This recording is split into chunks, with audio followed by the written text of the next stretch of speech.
Ladies and gentlemen, the all-new 2020 mid-engine Corvette.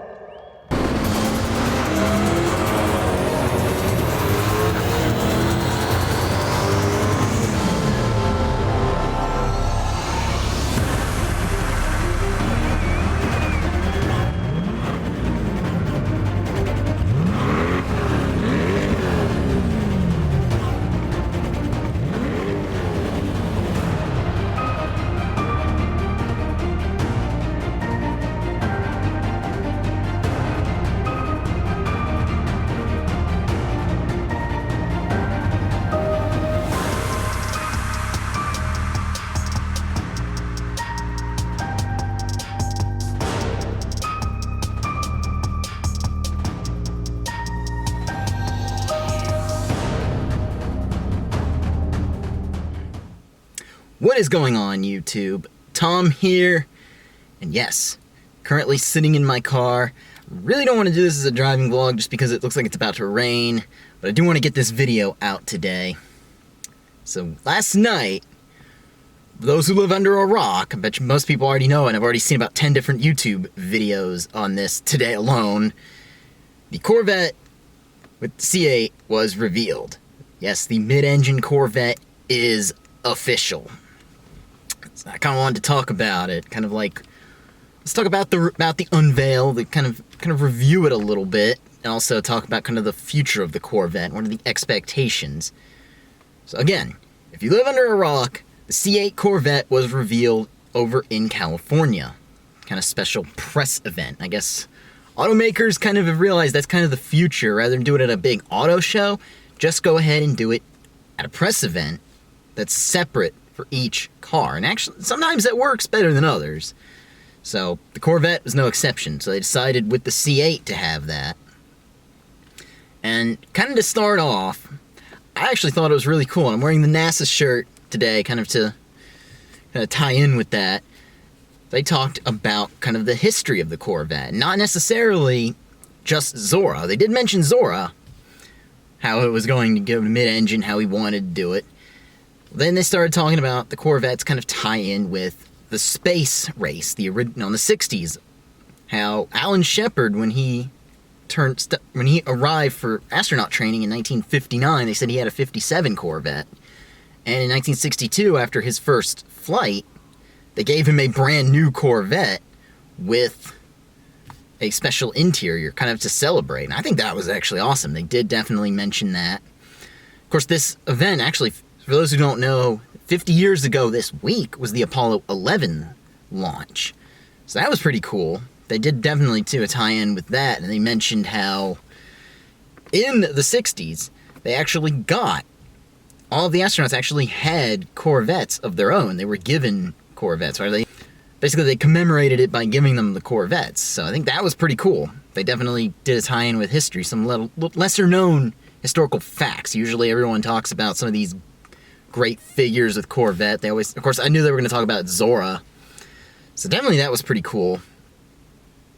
I guess they had Mae Jemison and Scott Kelly talking about the Corvettes and definitely the engineering behind the Corvette. And they, of course, compared the Corvette's engineering to both their background in aerospace engineering, which now, not to be that guy, but you know, I have an engineering degree myself.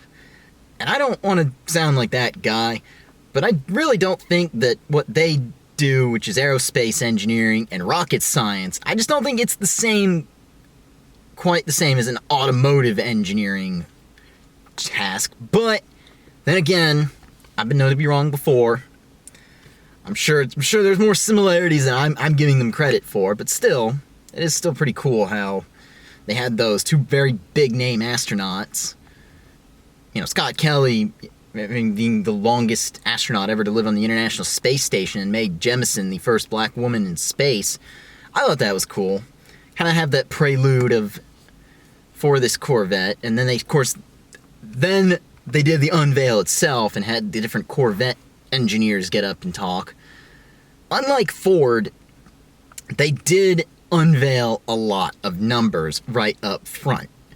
Unfortunately, Ford, they seem to enjoy doing, like, they seem to have like 5 different press launches. The car is unveiled, then you got the horsepower figure, and then after that you got the price, then the order banks open. I think GM is doing theirs a little bit better. They decided, okay, let's go ahead and reveal the horsepower.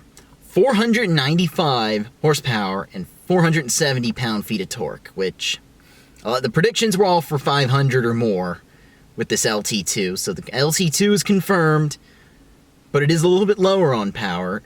Now, that being said, I don't think the engine is necessarily going to hurt for power. 495 is no slouch. And then on top of that torque figure, that's a lot of torque. It wouldn't surprise me if that was an underrated number, just because that's the way the automotive makers are going. Every automaker seems to underrate their cars nowadays. Seems like, but if you get to 500 horsepower, and I don't know if insurance companies are going to step in and say, well, that's 500, and this way it's only in the 400 category. So I wouldn't be surprised if it is underrated. Of course, the first number that to me kind of seems a little bit inflated, though, they said that the 0 to 60 time is going to be sub 3 seconds. Now, I don't want to call BS because we haven't seen it do it yet, but I'm calling BS on sub 3 seconds. Mid 3 seconds would be more like it, but sub 3 seconds is just, it's fast. There's not a lot of cars that can do that, and most of the cars that can do that have much, much more power. Now, there are 2 Corvettes. This come to my attention. There are 2 Corvettes that have been able to do that through history, and one of them is the C7 ZR1, which can do 2.85 seconds with 755 horsepower, and the other one is the C7 Z06, which can do right at 2.9 seconds, and that's 650 horsepower. So, as we see, it takes, you start getting to that sort of level of acceleration, it took over 100 more horsepower for 0.05 of a second, so half a tenth of a second faster took all that extra power.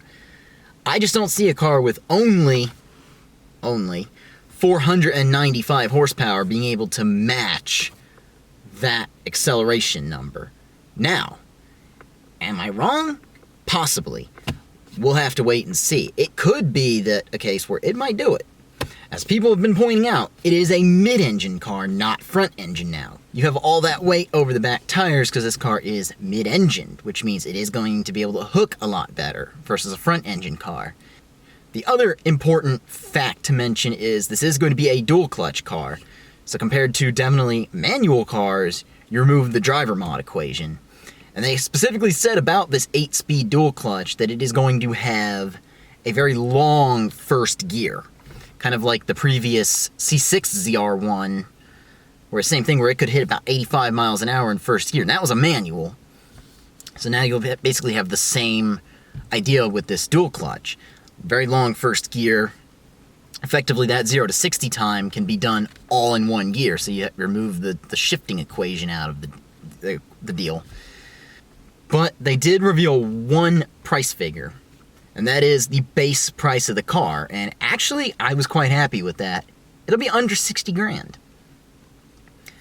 The fact that this car is going to cost under 60. I know one of my previous predictions was 80. I said you're going to be lucky to get this car under $80,000. So the good news is GM is keeping everybody in mind. That actually means it's not much of a price increase over the current model, which I believe it starts at around 55, which can be the high 40s with incentives. Obviously, this car, when it comes out, won't be selling for that.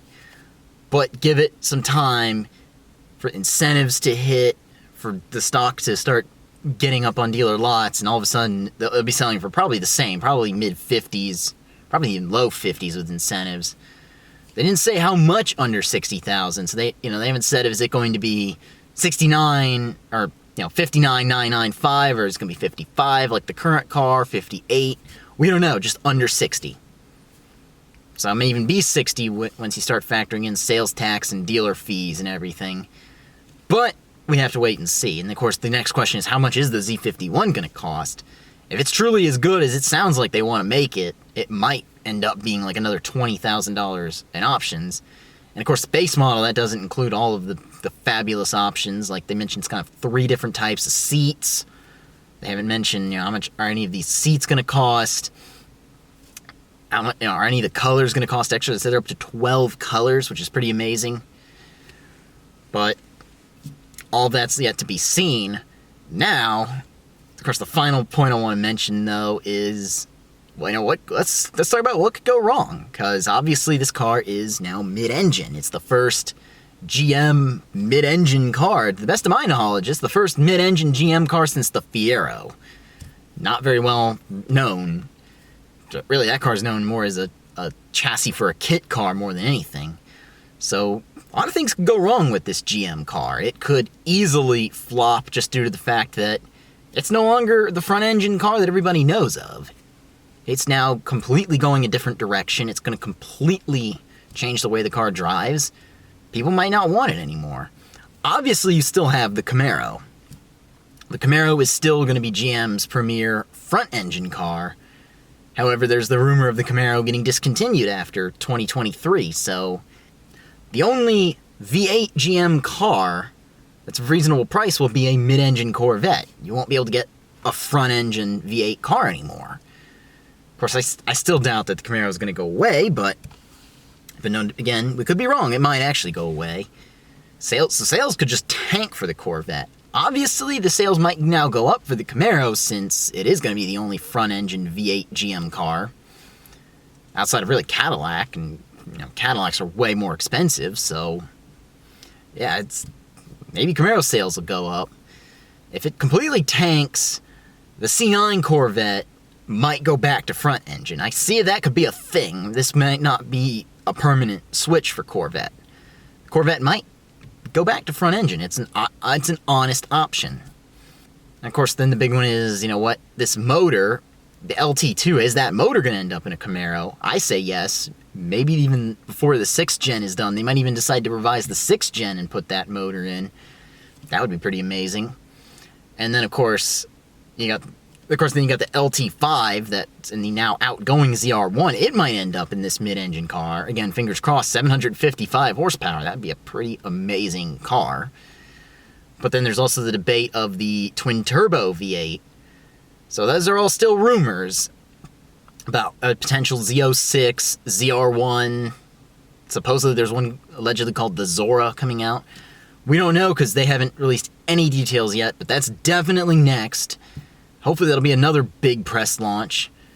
But overall, I'm excited to see this car. I think it looks a lot better than all of the renderings. I'm excited to see it in person when it finally hits dealer lots. So, that's sort of my synopsis of it. I can say I'm excited to see what else goes on with this Corvette. Let me know in the comment section below what you think about the C8. Now, again, I'm curious to hear if anybody's going to get it, because I would love to check one out. I would love to review it, possibly, because I definitely do want to get into car reviews. But that's yet to be seen. Anyway, if you like this video, go ahead and leave a thumbs up. If you are stopping in for the first time, go ahead and subscribe. Anyway, take care. Have a good day.